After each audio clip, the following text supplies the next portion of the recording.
నువ్వు ఇక్కడే ఉన్నావా? భలే తప్పించుకున్నావు బాలరాజు. మరి మనం అంటే ఏమనుకున్నావు? ఈ బాలరాజుతో పెట్టుకుంటే బతుకు బొక్కడిపోద్ది. అది మనిషికైనా సరే, దెయ్యానికైనా సరే. 35 years ఎక్స్పీరియన్స్ ఇక్కడ. ఆ మూలకెళ్ళి దాక్కుందాం. ఎక్కడికి పోతావు బాలరాజు? దీని వాయిస్ ఏంటి తేడాగా ఉంది?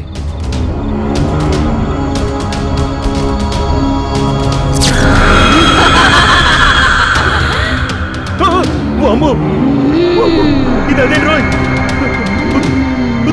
నన్ను చేతు, ఏం చేతు, నీకు దండం పెడతాను. నన్ను చేతు, కావాలంటే నీ కాలు పట్టుకుంటాను. నన్ను చేతు. మీకు నేను ఏమన్యాయం చేశాను? నా జీవితాన్ని నాశనం చేసి నా ప్రాణాలు తీశారు. మిమ్మల్ని వదలను.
నిషా వదలు, వదలు, వదలు.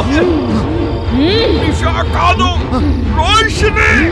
రోషిని వసాయ్, నిన్ను వదలే.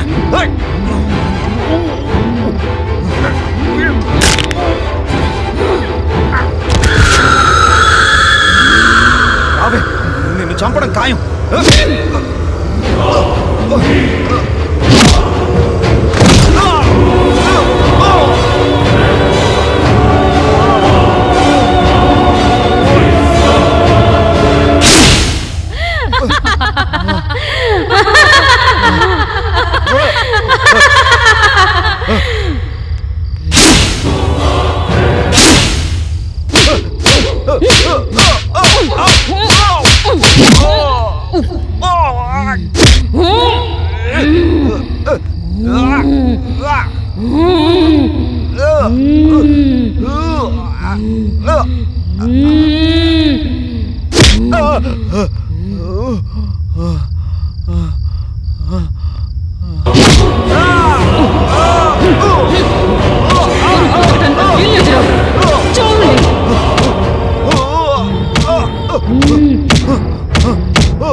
చాటుగా దొంగ దెబ్బ తీయడం కాదే, దమ్ముంటే ముందుకు రా.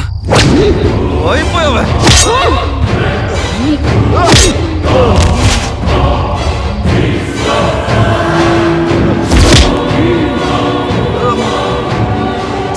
నీలాంటి నీచుడు ఈ భూమి మీద బతకూడదురా, చచ్చిపోవాలా నువ్వు? వద్దు, నా భర్తని చేయకు ప్లీజ్. నా భర్తను వదిలే, వదిలే. నీకు జరిగిన అన్యాయం గురించి మొత్తం తెలుసుకున్నాను. అందుకు నా భర్త తరపున క్షమాపణ అడుగుతున్నాను. ప్లీజ్ దయచేసి నా పసుపు కుంకుమని కాపాడు. నా కడుపులో పెరుగుతున్న బిడ్డకి నీ పేరు పెట్టుకుంటాను. నన్ను నమ్ము రోషిని. ప్లీజ్ నా భర్తను వదిలే, దయచేసి వదిలే ప్లీజ్. చూసావా, ఇదిరా భార్య అంటే. నువ్వు తన్ని చంపాలనుకున్నావు, కానీ తనే నీకు ప్రాణభిక్ష పెట్టింది. తను రావటం కొంచెం లేట్ అయి ఉంటే ఈ పాటికి నీ బాడీ 2 ముక్కలై ఉండేది. For more updates, like, comment, subscribe to our channel. Hey darlings, గంటని క్లిక్ చేయడం మర్చిపోకండి.